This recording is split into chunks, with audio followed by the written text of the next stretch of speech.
ఎడారిలో జలధారలు. రచన doctor K. Job Sudarshan. వారి దేవుని మందసమును క్రొత్త బండి మీద ఎక్కించి. సమూయేలు 2వ గ్రంథము 6:3.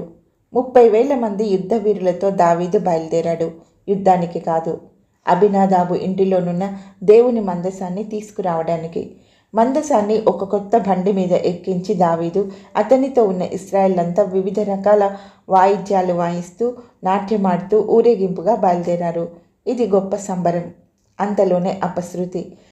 అంతవరకు మందసానికి ధర్మకర్తగా వ్యవహరించిన అబినాదాబు కుమారుడు ఉజ్జా అప్రయత్నంగా చేసిన దానిని బట్టి అతడు తక్షణం మరణించాడు. అందరి గుండెలు నీరైపోయాయి. ఎందుకిలా జరిగింది? అసలు మందసాన్ని ఒక చోట నుండి మరొక చోటికి తీసుకుపోయే విధానం ఏది? మందసాన్ని ఎద్దుల బండిపై ఎక్కించాలా? దావీదుకు కానీ అక్కడున్న యాజకులకు కానీ విధానం తెలీదా? ధర్మశాస్త్రం, పితరుల చరిత్రలు వారు చదవలేదా? ధర్మశాస్త్ర విధులను తన హృదయంలో ఉంచుకున్నాడు అన్నాడే దావీదు. అతనికి మందసాన్ని ఎలా తరలించాలో తెలీదా? లేఖనమేమి చెప్తున్నది అని ప్రశ్నించే బుద్ధిమంతుడొకడైనను లేకపోయినా. రోమా 4:3. ఎంతటి వారైనా తరచుగా ఈ ఉచ్చులో పడిపోతుంటారు. ప్రతి విషయంలోనూ దేవుని వాక్యాన్ని ఆశ్రయించవలసింది పోయి ఇలా చేస్తే బాగుంటుంది అనిపించినవి చేస్తుంటారు. అవును, మన దేవుని మందసాన్ని మోయటానికి క్రొత్తగా తయారు చేసిన బండి కావాలి. ఈ ఆలోచన అందరికీ నచ్చింది. మందసాన్ని యాజకులు తమ భుజాలపై మోయాలి. అపశృతి చోటు చేసుకుని ప్రాణ నష్టం జరిగిన తర్వాతనే మోషే నిర్దేశించిన పద్ధతి గుర్తుకు వచ్చింది పాపం.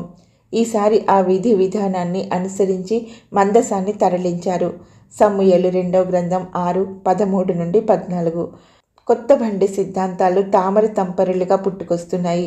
సంఘాలలో, సేవలో కొందరు తమ సొంత అభిప్రాయాలతో, కామన్ సెన్స్తో పరిచర్య కానిచ్చేస్తున్నారు. దేవుని సంఘం పరిచర్య దేవుని వాక్కు ప్రకారమే జరగాలి.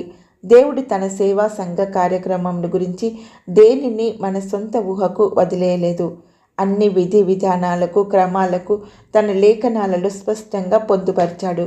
ఏదైనా ఆరంభించే ముందు బైబిల్లో దీని విషయం దేవుడేం చెప్పాడు అని పరిశీలించడం ప్రతి క్రైస్తవుని విధి. యెహోవా నీ వాక్యము ఆకాశమందు నిత్యము నిలకడగానున్నది. కీర్తన 119:89.